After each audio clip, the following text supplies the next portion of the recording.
Dragilor, ne aflăm astăzi într-un loc unic, pe această navă, pentru a sărbători iubirea și unirea a doi oameni dragi nouă, Alexandru și Raluca.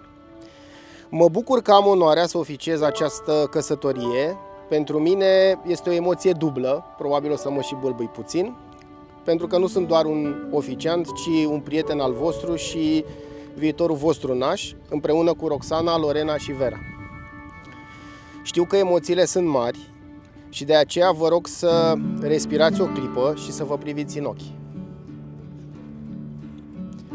Vă cunosc bine și știu cât vă mai place să vă ciondăniți, din dragoste, dar asta face parte din povestea voastră. Căsnicia nu e lipsită de valuri, dar important este că învățați să le treceți împreună. Întrebarea de acum nu este pentru mine sau pentru lege, ci pentru voi doi.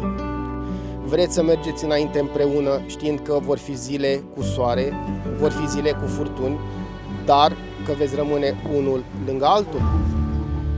Alexandru Dumitrache, ești de acord să o iei în căsătorie pe Raluca Ecaterina Tănase, să o iubești și să o respecti, sprijinindu-vă reciproc la bine și la greu? Da. Mai tare! Da! Așa, să se audă până în port. Nu prea am înțeles prima parte și din cauza de bate vântul și atunci. Ok. Deci da, trebuia să spun. Da. Ok. Raluca Ecaterina Tănase, ești de acord să-l iei în căsătorie pe Alexandru Dumitrache, să-l iubești și să-l respecti, sprijinindu-vă reciproc la bine și la greu? Da. Bun. Mai așa. Maybe. În baza consimțământului vostru liber exprimat în fața martorilor și a celor dragi, în numele legii, vă declar soț și soție. Vă doresc să aveți o iubire adâncă precum oceanul, curajul de a traversa orice furtună și bucuria de a vă bucura de fiecare răsărit împreună. Pot să o pup pe doamna, după care o să-ți mai spun ceva. E doamna de acum.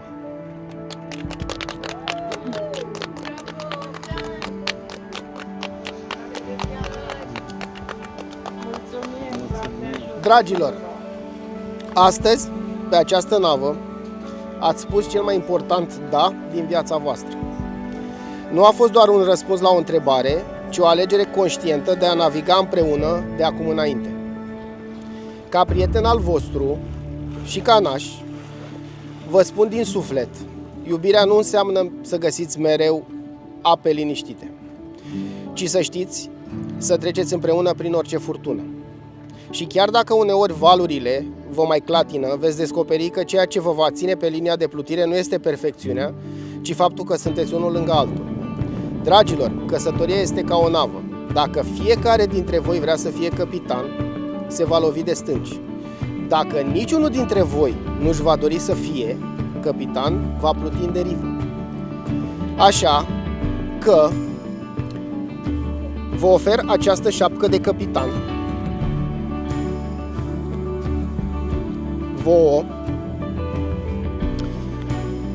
dar să nu vă certați pe ea, ci să o purtați pe rând, ca amintire că echipajul vostru are doi comandanți și o singură direcție.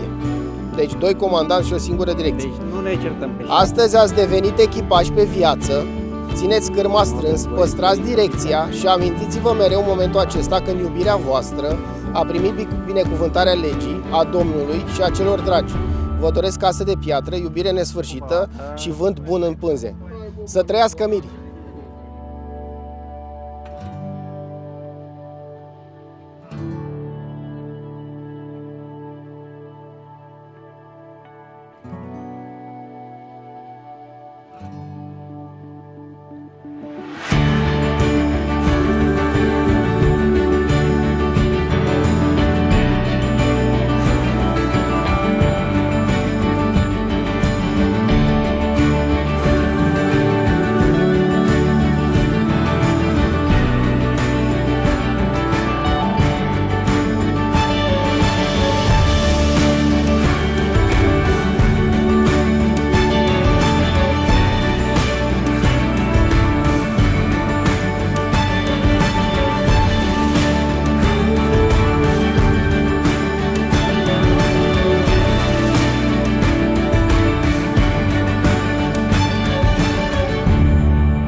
Mulțumesc!